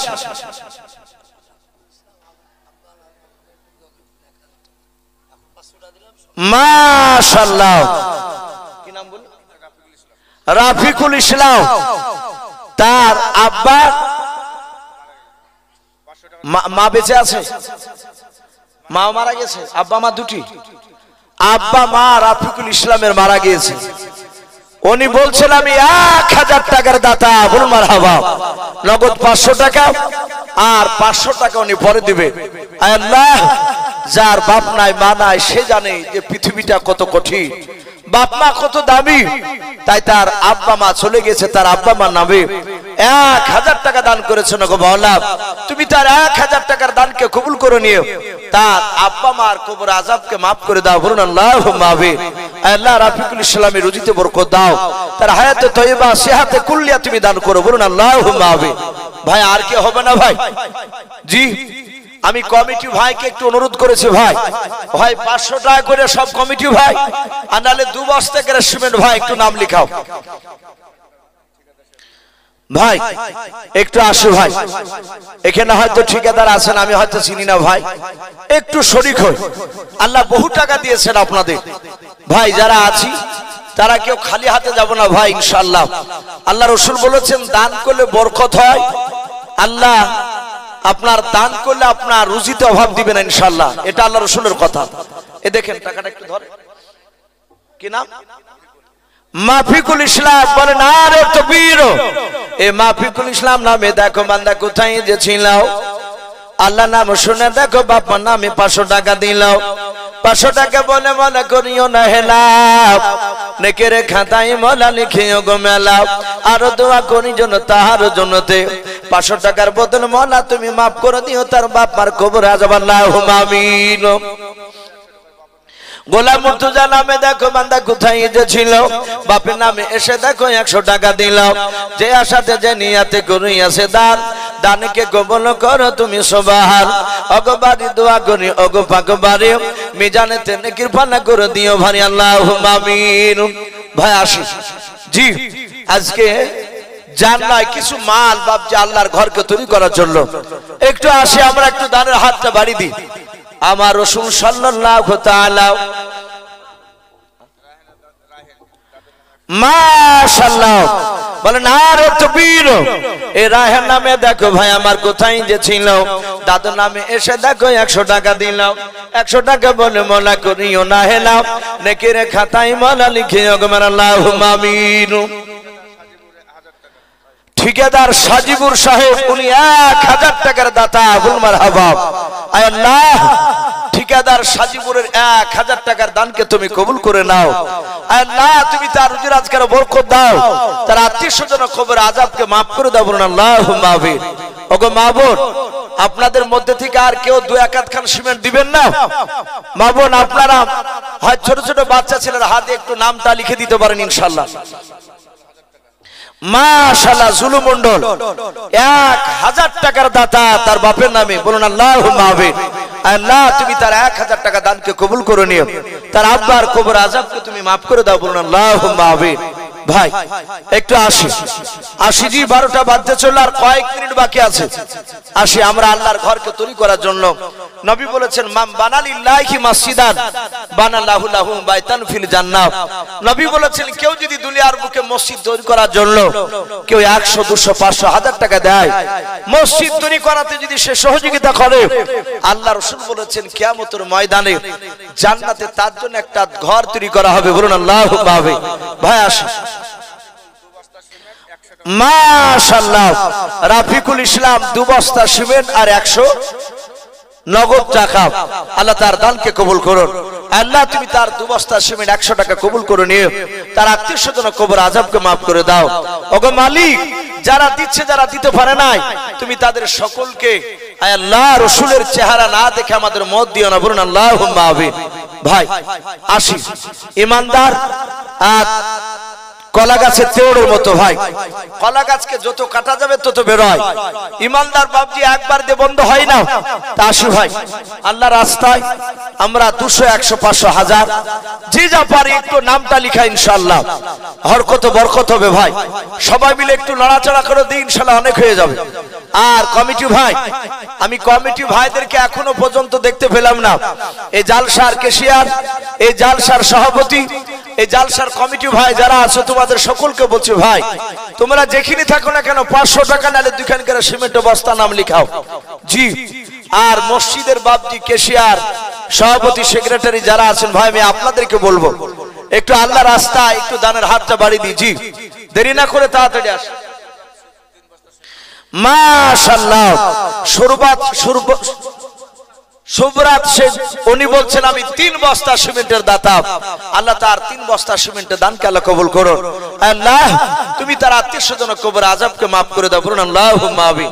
ভাই দেরি না করে একটু তাড়াতাড়ি আসুন। মা বোন আপনাদের কাছ থেকে এখন পর্যন্ত আমি আর নাম পেলাম না, ওই কয়েকটা টাকা পাওয়া ছাড়া। সিদ্দিক 100 টাকার দাতা, আল্লাহ তার দানকে কবুল করুন জি। একটু আসি। আর সভাপতি সাহেব আমি বলবো ভাই একটা ছেলে যদি ওই গেটের মুখখানে দাঁড় করাতে, মা বোনদের কাছে অনেকে একটু ইশারা করছে, হয়তো অনেকে দিতে পারে। বেলামিতে 500 টাকার দাতা, বলুন মারহাবা, আল্লাহ তার 500 টাকা দানকে আল্লাহ কবুল করুন। আল্লাহ যে নাম করে না, তুমি তো আলিমুম বিজাতিস সুদূর, তুমি সকলের অন্তর তুমি যাবে। আল্লাহ তুমি তার নেক মাকসুদকে তুমি পুরা করে দাও। ভাই আসি, আর আপনাদের মধ্যে থেকে ভাই কে হবে না 2-1 খান সিমেন্টের বস্তা জি, একটু আসি আল্লাহর ঘরকে তৈরি করার জন্য, আল্লাহর মসজিদকে বাবজি সুন্দর করে বানানোর জন্য আমরা আসি। অনেকে ভাববো যে আমাদের তো মসজিদ নাই, আমরা অনেক দূর থেকে এসেছি। ভাই এই মসজিদে আপনি দান করলো, আপনি যেখানে শুয়ে থাকুন না কেন, এই মসজিদে যত লোক কিয়ামত পর্যন্ত নামাজ পড়বে, আপনার নামে কবরে বাবজি নেকি যেতে থাকবে। তাই যদি ভাই কেউ থাকেন শেষের বেলা একটু আসি, আল্লাহর নবী জনাবে মুহাম্মদ রাসূলুল্লাহ সাল্লাল্লাহু তাআলা আলাইহি ওয়াসাল্লাম বিশ্ব রাসূলের বাবজি জামানায় সাহাবাদেরকে সামনে বসে রেখে নবীর যুদ্ধের বাবজি কিছু সামান কেনার জন্য সাহাবাদেরকে বলেন, ওগো সাহাবা, আজ তোমাদের কাছে আমি জান চাইছি না, আজ আমি তোমাদের কাছে কিছু মাল আমি একটু চাইছি, যে যা পারবা তোমরা সবাই বাড়িতে চলে যাও, বাড়ি থেকে তোমরা মাল নিয়ে এসো, মালগুলো নিয়ে এসে আমার এখানে জমা দাও, সেগুলো বিক্রি করে আমি যুদ্ধের হাতিয়ার কিনবো। আল্লাহর নবীজির কথা শোনার পর সাহাবারা বাবজি বাড়িতে চলে গেলেন। হযরতে আবু বকর সিদ্দিক রাদিয়াল্লাহু তাআলা আনহুর বাবা বাড়িতে যা ছিল সবগুলো বাবজি নিয়ে গেলেন। ওমর ফারুক রাদিয়াল্লাহু তাআলা আনহু তিনিও নিয়ে চলে গেলেন। সিরিনা নামে দেখো বান্দি কোথায় যে ছিল, পর্দানে হতে দেখো মওলা 500 টাকা দিলাম, 500 টাকা বলে মওলা করিও না হেলাম, নেকের খাতায় মওলা লিখে গো মেলা। সিরিনা নামে দেখো বান্দি কোথায় যে ছিল, পর্দার হতে দেখো আর 1 বস্তা সিমেন্ট দিয়ে গেল, যে আশাতে যে নিয়াতে করিয়াছে দান, দানকে কবুল করো তুমি সুবহান। অগবারি দোয়া করি অগ পাগবারি, মিজানেতে নেকির পানা করে দিও ভারী, আমি পাপী গুনাহগার দোয়া নাই জানি, সিরিনার জন্য দোয়া করবে ফাতেমা জননী, আল্লাহুম্মা আমিন। ও বাপজি ভাইরাও, সব সাহাবারা বাপজি আপন আপন মা নিয়ে রাসূলুল্লাহর দরবারে চলে গেলেন। আল্লাহর একজন নবীর সাহাবা জিনার নাম বাপজি কিতাব এসেছে উমাইর। উমাইরের বাপজি দুখানা হাত ছিল কাটা। আল্লাহর নবী জনাবে মুহাম্মদ রাসূলুল্লাহ সাল্লাল্লাহু তাআলা আলাইহি ওয়াসাল্লামের দ্বীনকে বাঁচানোর জন্য হযরত আপনার সাহাবা উমাইর বাড়িতে গিয়ে তার বিবিকে ডেকে বলেন, ওরে আমার বিবি দেখো ঘরে কোনো জবের দানা আছে কিনা, ঘরে 2-4 টাকা আছে কিনা দেখো বিবি। ওর বিবি বাপজি গোটা ঘরটা চিরুনি তল্লাশি চালালো, একটা গমের দানা বাপজি বাড়িতে পেল না। গোটা ঘরটা খোঁজাখুঁজি করে রে ভাই একটা টাকা পেল না। উমাইর বিবি এসে বলে, স্বামী গো আপনার দুখানা হাত কাটা এটা আল্লাহ রাসূল ভালো জানেন, আমরা অর্থহীন, আমরা গরিব, আমাদের ঘরে একটা টাকা একটা জবেরও দানা নাই যেটাতে আপনাকে দেব, ওটা নিয়ে গিয়ে রাসূলুল্লাহর দরবারে আপনি গিয়ে দান করে দেবেন। হযরত ওমর বলল, বিবি রে সব সাহাবা মাল নিয়ে যাবে, আজকে তো জান চাই নাই, আজকে মাল চেয়ে যারা বিবি, আমি উমাইর সাহাবা দোকানে হাত নাই বলে আমি আল্লাহ নবীর দরবারে খালি হাতে যেতে পারবো না। আনোয়ার শেখ নামে দেখো বান্দা কোথায় যে ছিল, আল্লাহ নাম শুনে দেখো 2 বস্তা সিমেন্ট দিয়ে গেল, যার সাথে যে নিয়াতে 2 বস্তা সিমেন্ট করে গেল। দানকে কবুল করো তুমি সুবহান, অগবারে দোয়া করি অগ ফাকবারে মিজানেতে নেকির পানা করে দিও ভারি আল্লাহুম্মা আমিন। নারে তাকবীর। নাহারুন শেখ নামে ভাই আমার কোথায় যে ছিল, পর্দার আড়াল হতে দেখো 1 বস্তা সিমেন্ট নিয়ে গেল, যার সাথে যে নিয়াতে করিয়াছে দানকে কবুল করো তুমি সুবহান, অগবারে দোয়া করি অগ পাক রব্বানা জান্নাতে খেলায়ও তুমি আঙ্গুর বেদান আল্লাহুম্মা আমিন। মাইনুল নামেতে দেখো ভাই আমার কোথায় যে ছিল, শ্বশুর নামে এসে দেখো 100 টাকা দিলাম, 100 টাকা বলে মোলা করিও না হেলাও, নেকের খাতায় মোলা লিখে ওগো মেলাও, যার সাথে যে নিয়াতে করিয়াছে দানকে কবুল করো তুমি সুবহান। আর দোয়া করে জন্য তার শ্বশুরের জন্য তো কবরে আল্লাহ তুমি আযাব মাফ করো আল্লাহ, কবরের ভিতর আল্লাহুম্মা আমিন। ভাই আসি যদি কেউ থাকি ভাই আমরা তাড়াতাড়ি আসি ইনশাআল্লাহ। প্রধান বক্তা উনি আসবে, আমি সভাপতি সাহেবকে একটু ইশারা করবো যেন প্রধান বক্তাকে একটু রেডি করে, যেহেতু রাত্রি অনেক হয়ে যাচ্ছে। ভাই আমি আলোচনা করেছিলাম মাশাআল্লাহ বলেন আরে তাকবীর। এই লাইলা বিবি নামে দেখো মা আমার কোথায় যে ছিল, বাপ নামে এসে দেখো 1000 টাকা দিলাম, 1000 টাকা বলে মোলা করিও না হেলাও, নেকের খাতায় মোলা লিখে ওগো মেলাও, যার সাথে যে নিয়াতে করিয়াছে দানকে কবুল করো তুমি সুবহান। আমি পাপী গুনাহগার দোয়া নাই জানি, লালা মায়ের জন্য দোয়া করবে ফাতেমা জননী আল্লাহুম্মা আমিন। বেনামিতে বান্দা দেখো কোথায় যে ছিল, আল্লাহ নাম শুনে দেখো 100 টাকা দিলাম, ওগো বারে দোয়া করি ওগো পাক রব্বানা বেনামিকে তুমি খেলে তুমি জান্নাতে আঙ্গুর বেদান আল্লাহুম্মা আমিন। ও বাপজি ভাইরাও আমি বলছিলাম সে উমাইর সাহাবা দুখানা বাপজি হাত কাটাও। হযরত ওমর চিন্তা করে না চিৎকার করে বলল, ওরে বিবে শুনে নাও, সব সাহাবারা আল্লাহ নবীর দরবারে আজকে মাল নিয়ে যাবে, আমি উমাইর তার সাহাবা দুখানা হাত নাই বলে গুনি বলে আমি কিছু নিয়ে যেতে পারবো না, এটা হতে পারে না। ওরে বিবি আমি চললাম, আমি কোন বাড়িতে কারো বাড়িতে কাজ করার পর তার বিনিময়ে যেই টাকা দিবে যেই গমগুলো দেবে সেইগুলো নিয়ে গিয়ে রাসূলুল্লাহ দরবারে গিয়ে জমা দিব। আল্লাহর নবী জনাবে মুহাম্মদ রাসূলুল্লাহ সাল্লাল্লাহু তাআলা আলাইহি ওয়াসাল্লাম তিনি বসে বসে দেখছিলেন দান দেওয়া। ওমর বাপটি এক ইহুদির বাড়িতে চলে গেল, ইহুদি ডাক দিয়ে বলে, কে ভাই? ওমর হাত কাটা দুখানা হাত নাই। ওমর বলেন, ভাই ইহুদি আমি রাসূলুল্লাহর সাহাবা। ইহুদি বলল, কেন তুমি আমার বাড়িতে এসেছো বলো? ওই সাহাবা ওমর ডাক দিয়ে বলেছিল, ভাই আমি তোমার কাছে ভিক্ষা সাহায্য চাইতে আসেনি। বলে কেন ডাক দিলে? বলো ভাই আমার রাসূলুল্লাহ তার দিনকে টিকে রাখার জন্য আর ধন সম্পদ থেকে কিছু মাল চেয়েছে রে ভাই। আমার বাড়িতে টাকা নাই, আমার বাড়িতে শুনে নাও গম পর্যন্ত একটা দানা নাই, তাই খালি হাতে যাব না, তাই তোমার দরবারে কাজ করতে এসেছি রে ভাই। তুমি আমাকে একটা কাজ দাও, যে কাজটা আমার দ্বারাই করা সম্ভব হবে। উমাইর বাপটি কথাখানা শুনে ইহুদির চোখ দুটো লাল হয়ে গেল। ইহুদি মনে মনে ভাবছে আমাদেরই দুশমন তোর নবী মুহাম্মদ সাল্লাল্লাহু আলাইহি ওয়াসাল্লাম, আর তার দিনকে টিকে রাখার জন্য আমার বাড়িতে কাজ করতে এসেছে। এই উমার তোরা হাত কাটা, তুই কাজ করতে পারবি না বলে ভাই পায়ের দ্বারা কাজ থাকলে সেই কাজটা দাও। ইহুদি দেখলো এমন একটা কাজ দিব তুই মৃত্যু পর্যন্ত কাজ করতে পারবি না। ওমারের পেছনকার জামাটা ধরে টানতে টানতে একটা খাজুর বাগানে নিয়ে গেল। বললো ভাই এখানে কেন? বলে ওমারে ওই দেখি দাঁড়ায় পানি দেখতে পাচ্ছিস? বলে হ্যাঁ।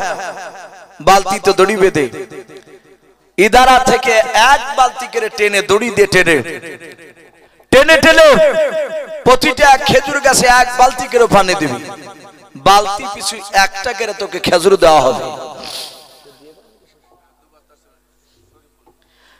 মাশাআল্লাহ। এই শরীফুল ইসলাম নামে দেখো কোথায় যে ছিল, পর্দার আড়াল হতে দেখো 2 বস্তা সিমেন্ট দিয়ে গেল, যার সাথে যে নিয়াতে করিয়াছে দান, দানকে কবুল করো তুমি সুবহান। অগবারে দোয়া করি ওগো পাকবারে মিজানেতে নেকির পানা করে দিও ভাই, আল্লাহুম্মা আমিন। ভাই ওমর বলল ভাই এই বালতি তো আমি টেনে তুলতে পারবো না, যেহেতু আমার হাত নেই। ওমর বলল ভাই আর যদি কাজ তুমি বালতি না তুলতে পারো তাহলে আমার কাজ নাই, তুমি বাড়ি চলে যাও। হযরত বাপজি ওমর বলল ভাই যাব না, একটু দয়া করে বালতিটা দড়ি দিয়ে তুমি বেঁধে দাও। ওমর বাপজি হুকুম করেন ইহুদি দড়ি দিয়ে বেঁধে দিলাও। হযরত বাপজি আপনার সাহাবা, ওমর বাপজি বলল ভাই ইহুদি শুনে নাও, তুমি দয়া করে বালতিটা ইদারায় তুমি ফেলে দাও। ইহুদি বাপজি বালতিটা ইদারায় ফেলে দিল। ইহুদি বলল আমি চলে গেলাম, যা বালতি তুমি তুলবা তো বালতি আমার কাছে গিয়ে বলবা আমি তোটা খেজুর দিয়ে দেব। ইহুদিরা জানতো আল্লাহর নবী জনাবে মুহাম্মদ রাসূলুল্লাহ সাল্লাল্লাহু তাআলা আলাইহি ওয়াসাল্লামের বাপজি যারা অনুসারী হয় তারা কোনোদিন মিথ্যা কথা বলে নাই। বলুন সুবহানাল্লাহ। এটা সাহাবারা জানতেন, ইহুদিরা সবাই জানতো যে রাসূলের সাহাবারা তারা কেউ মিথ্যা কথা বলে না। ওমর বাবা পা দিয়ে দড়িখানা বাপজি ধরল, বাম পা দিয়াও, ডান পা দিয়ে বাপজি দড়িখানা দিয়াও, পা দিয়ে নড়াচ্ছে বালতি পানিতে নড়াচড়া করতে গিয়ে বালতি ভরুন হয়ে গেল। পানিতে যখন ভর্তি হয়ে গেল বালতিটা ওমর দাঁত দিয়ে বাপজি দড়িখানাকে চেপে ধরলেন, ঝাটকায় ভাবে টান মেরে টেনে বাবা ওমর পা দিয়ে বাপজি আপনার দড়িখানা টেনে টেনে দড়ি ইদারার কাদার সঙ্গে ওমর পেট দিয়ে বাপজি চেপে ধরে, আবার বাপজি দাঁত দিয়ে বাপজি সামনে দড়িখানা একটু চেপে ধরে, আবার ঝাটকা টান দেয়। এইভাবে টেনে টেনে ওমর এক না 10 বালতি পানি উঠিয়েছে। বলুন সুবহানাল্লাহ।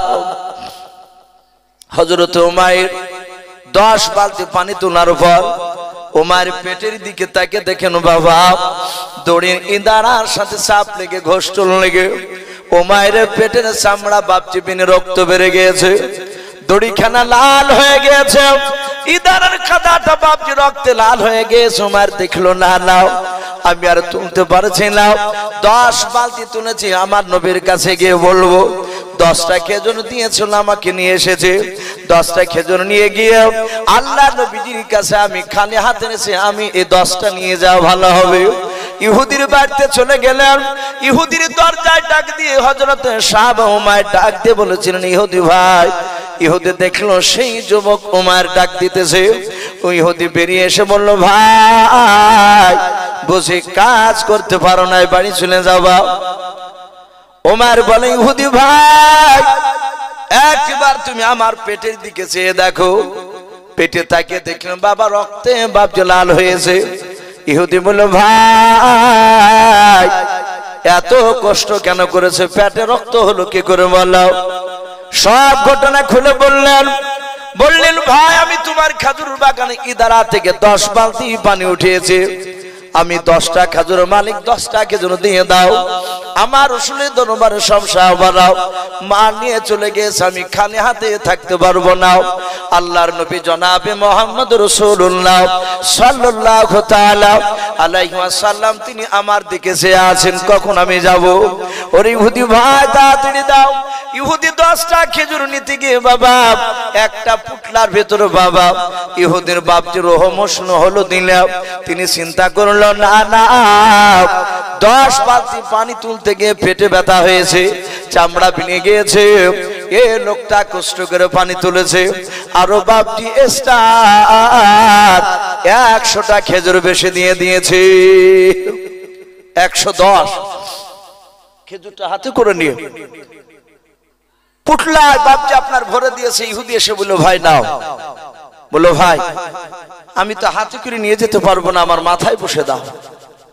মাথায় বসে দিলে, বসে দেওয়ার পরে রসুলের দরবারে চলে গেলে আল্লাহ রসুল বললেন গো ওমায়ে এ অবস্থা কেন তোমার? সব সাহাবারা কাঁদছেন, হাত নাই, তবু নবী এত মহব্বত, তো এত মহব্বত হযরতের সাহাবা কষ্ট করে বাপজি সেই খাজুর নিয়ে এসেছে। আল্লাহ রাসূল পবিত্র বরকতময় হাতখানা তার পেটে হাত বুলালেন, বলুন সুবহানাল্লাহ। পেটটা ভালো হয়ে গেল। নবী বলেন এই কটা খাজুর পাওয়ার কথা ছিল? বলে বালতি পিছু একটা করি। ক বালতি পানি তুলেছো? বলে আমি 10 বালতি। বলে 110টা খেজুর আছে, যাও ঘুরে গিয়ে দিয়ে এসো।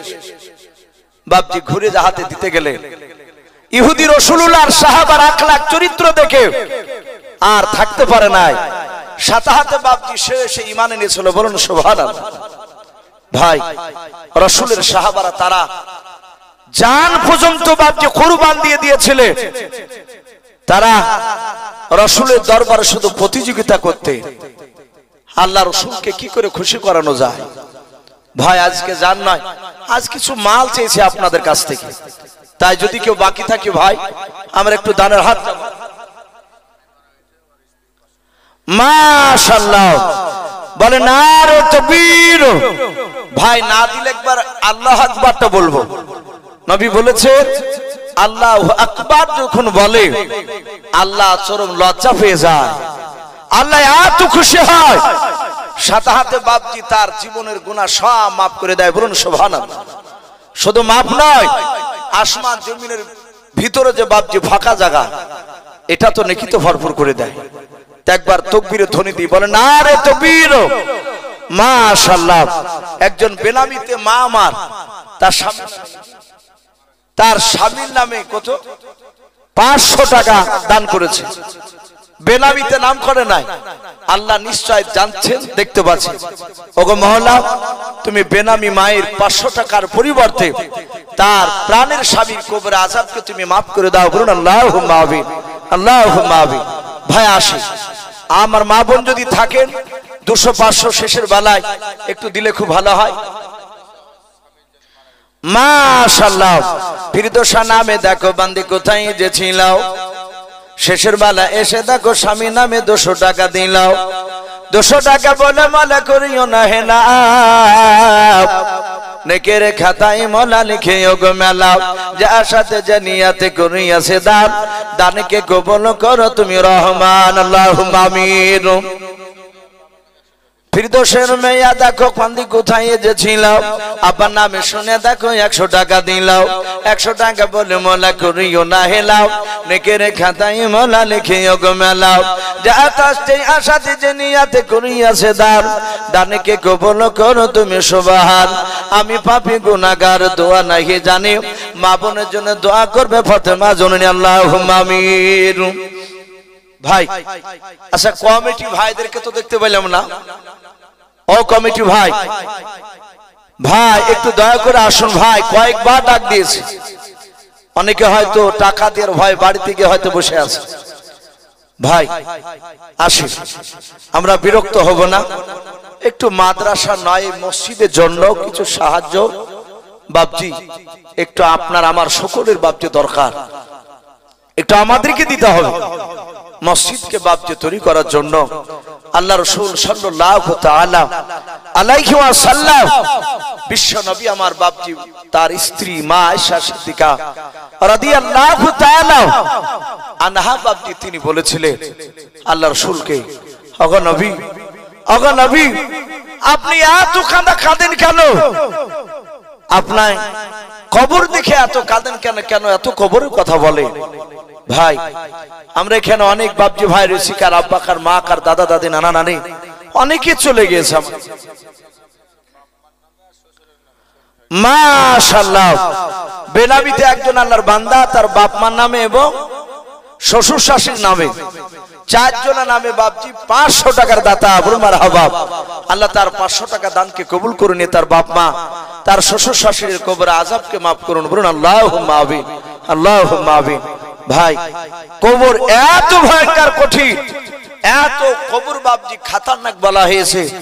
আপনার আমার রাসূল সাল্লাল্লাহু তাআলা আলাইহি ওয়াসাল্লাম বিশ্ব দরদি নবী আমার জান্নাত জাহান্নাম বাপজি মেরাজের রাত্রিতে ঘুরে এসে সাহাবাদের সামনে আলোচনা করলে, আলোচনা করার পরে নবীজির কলিজার টুকরা বিবি হযরতে খাদিজাতুল কুবরা রাদিয়াল্লাহু তাআলা আনহার কাছে এসে বলেন, খাদিজা তুমি সাবধান হয়ে যেও, আমি জান্নাত জাহান্নাম ঘুরতে গেলাম, আমি দেখলাম বেশিরভাগ জাহান্নামী মেয়েরা তারা জাহান্নামের আগুনে, তারা বেশিরভাগ মেয়েরা তারা জাহান্নামের আগুনে শাস্তি ভোগ করছে, তাদেরকে কঠিন শাস্তি দেওয়া হচ্ছে। এই খাদিজা তুমি ভেবো না যে আমার স্বামী পয়গম্বর রাসূল বলে আমার কবরে কোনো বেয়াদবি হবে না, আমার কবরে হয়তো কোনো আযাব হবে না, এটা ভেবো না। খাদিজা তুমি সাবধান হয়ে যেও, আল্লাহ কোরআনে যেভাবে চলতে বলেছে সেভাবে চলো, আমি রাসূল যেভাবে চলতে বলবো সেইভাবে চলো। আল্লাহ রাসূল জাহান্নামের বায়ান বাপজি আলোচনা করে চলে গেলেন। নবীজির একটা ছোট্ট বিটি ছিল, তার নাম ছিল বাপজি মা ফাতেমাতুজ জোহরা রাদিয়াল্লাহু তাআলা আনহা। উনি দেখলেন হযরতে খাদিজাতুল কুবরা তিনি ঘর থেকে বেরিয়ে উঠোনে বসে বাপজি হঠাৎ করে তিনি হাওমা করে কেঁদে উঠলেন। কাঁদতে কাঁদতে কাঁদতে কাঁদতে খাদিজাতুল কুবরা তিনি মাটিতে বেহুশে পড়ে গেলেন। মা ফাতেমাতুজ জোহরা রাদিয়াল্লাহু তাআলা আনহা তিনি ঘর থেকে দেখলেন মার কান্নার আওয়াজ, কাঁদতে কাঁদতে কান্না বন্ধ হয়ে গেল। মা ফাতেমাতুজ জোহরা রাদিয়াল্লাহু তাআলা আনহা বাবা মা করে কাছে গিয়ে নিজের মার বাপজি মুখে হাত দেয়। খাদিজার বাপজি আপনার তাকে দেখেন রে বাবা, তার মুখ দিয়ে বাপজি আপনার ফেনা উঠে গিয়েছে। খাদিজা বাপজি কোনো সাড়া দেয় নাই।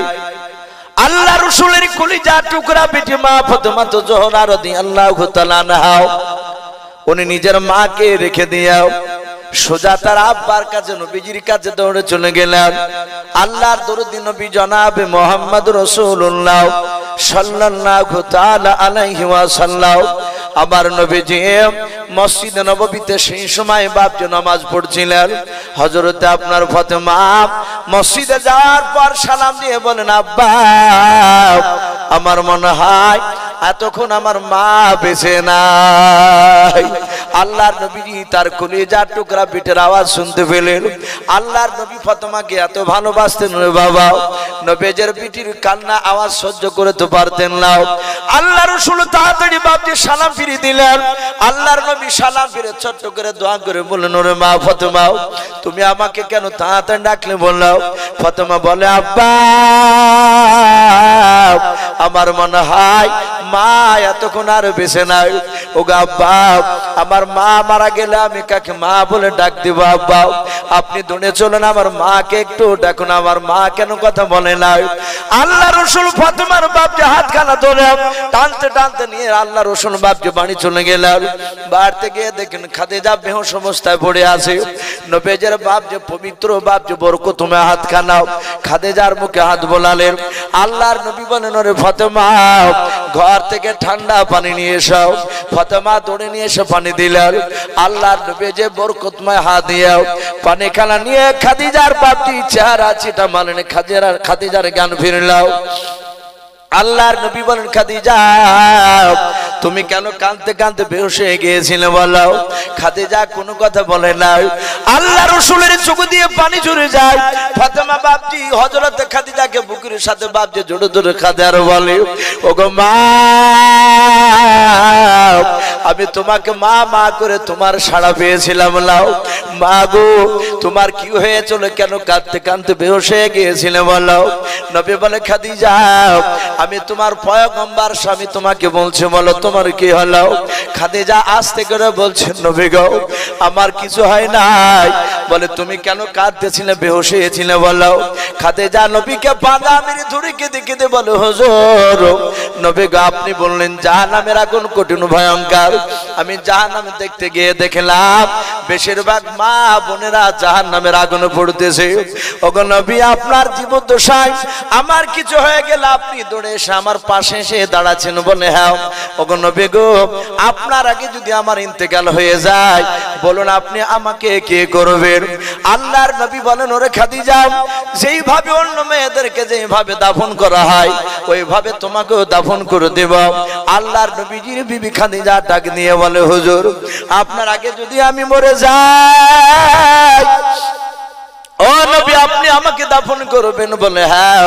খাদিজা কাঁদার বলে, হুজুর আমি আপনার মুখ থেকে শুনেছি মানুষকে কবরে দাফন করার পর সর্বপ্রথমে একটা ফেরেশতা আসবে, তার নাম আল্লাহর নবী বলেছেন রুম্মান আলাইহিস সালাম।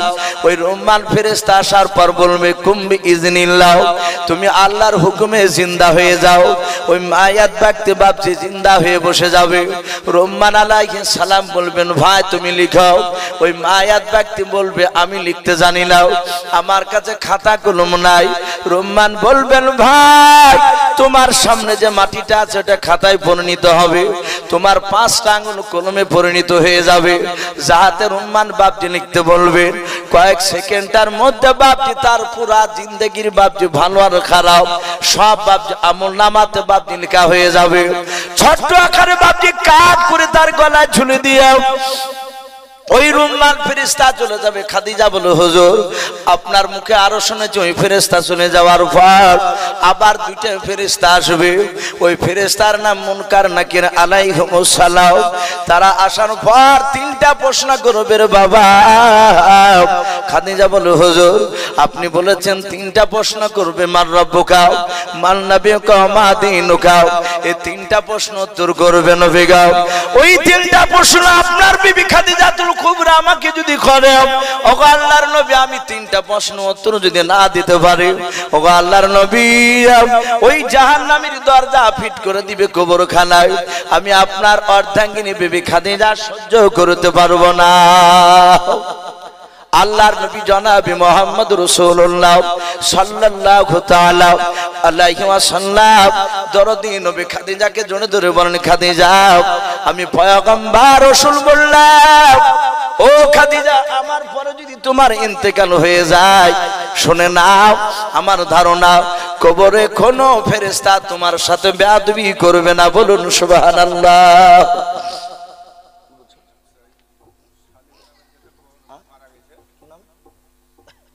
এ বেনামিতে দেখো বান্দা কোথায় যে ছিল, আল্লাহ নাম শুনে দেখো 100 টাকা দিলাম। 100 টাকা বলে মোলা করিও না হেলাম, নেকের খাতায় মোলা লিখে ওগো মেলাও। যার সাথে যে নিয়াতে করিয়াছে দান, দানকে কবুল করো তুমি সুবহান। ওগো বাড়ি দোয়া করি ওগো পাক বাড়ি মিজানেতে নেকির পালা করে দিও ভারি আল্লাহুম্মা আমিন। আকালি শেখ নামে দেখো ভাই আমার এখানে যে ছিল কি না ছিল দেখো দানে বোঝা গেল। যোগ্য বাপের যোগ্য ছিল আকালি শেখ এখানে আসিয়া 1 বস্তা সিমেন্ট দিল। দেখো আল্লাহকে ভাবিয়াও যে আশাতে যে নিয়াতে করিয়াছে দান, দানকে কবুল করো তুমি সুবহান। ওগো বাড়ি দোয়া করি ওগো পাক বাড়ি মিজানেতে নেকির পানা করে দিও ভারি আল্লাহুম্মা আমিন। মা বোনদের কাছে দেখো বান্দা, আয় আল্লাহ 577 টাকা দান করেছেন মওলা, তুমি আমার সকল মা বোনের 577 টাকা দানকে তুমি কবুল করে নাও। ও বাপজি ভাইয়েরাও, আমি আলোচনা করেছিলাম আল্লাহর নবী বলে, খাদিজা তুমি আর কেঁদো না। এই খাদিজা, তুমি কান্না করেছো, আমি রাসূল সহ্য করতে পারি নাই। তোমার কলিজার টুকরা বিন্নি কান্না করেছো, তুমি আর কেঁদো না। খাদিজা কুবরা রাদিয়াল্লাহু তাআলা আনহা ডাক দিয়ে বলে, হুজুর আপনি কথা দেন, ও নবীজি কথা দেন, আপনি আমার 3টা কথা মানবেন কিনা? আল্লাহর নবী বলেন, ওগো খাদিজা 3টা কথা কেন? ও খাদিজা তোমার 3টা নাই, তুমি 100টা কথা বলে আমি মেনে নেব। বলুন সুবহানাল্লাহ। ভাই, সেই খাদিজাতুল কুবরা যার ব্যাপারে আল্লাহ রাসূল সাল্লাল্লাহু তাআলা আলাইহি ওয়াসাল্লাম তিনি বলেন উনি জান্নাতি। বলুন আলহামদুলিল্লাহ। দুনিয়ার বুকে বাপজি 10 জন ব্যক্তিকে জান্নাতের খুশখবরি শুনিয়েছিলেন, তার মধ্যে এই খাদিজাতুল কুবরা তিনি একজন। ভাই তো যাই হোক আলহামদুলিল্লাহ, আপনারা অনেকেই দানের হাত বাড়িয়েছেন। ভাই এই আমাকে দি শেষ নয়, আমার পরের বক্তা আজকে জালসা যিনি প্রধান বক্তা হিসাবে এসেছেন উনি মুসাফির, উনি আপনাদের কাছে ওয়াজ করার পর উনি হয়তো শেষের বেলায় কিছু আপনাদের কাছে চাইবেন। ভাই আপনারা শেষের বেলায় ওনার হাতে খালি হাতে ঘোরাবেন না, আপনারা যে যা পারবেন 200 100 500 1000 এক বস্তা 2 বস্তা করে সিমেন্ট শেষের বেলায় আল্লাহর ঘরকে তৈরি করার জন্য ইনশাআল্লাহ আপনারা দিবেন। ভাই আমি বেশ কিছু কথা আলোচনা করলাম, শুধু আমি নয়, সে যে বক্তায় আসুক না কেন, ভাই কালেকশনের কথা একটু বলতে গেলে একটু কষ্ট হয়, একটু বিরক্ত আসে মানুষের ভিতরে, যে ওয়াজ করতে করতে কেন আবার টাকা চাইছে। এটা বিরক্ত হলে হবে না ভাই, যেহেতু এটা আদায়ের জালসা, এই জন্য প্রতিটা বাপজি ভাইকে বলবো ওয়াজ শোনার সাথে সাথে মাঝে আমরা আবার কিছু টাকাও দান দেওয়ার চেষ্টা করব। বলুন ইনশাআল্লাহ। এই বলে আমার বক্তব্য শেষ করলাম। ওয়া আখিরি দাওয়ানা আনিল হামদুলিল্লাহি রাব্বিল আলামিন। আসসালামু আলাইকুম ওয়া রাহমাতুল্লাহি ওয়া বারাকাতুহু।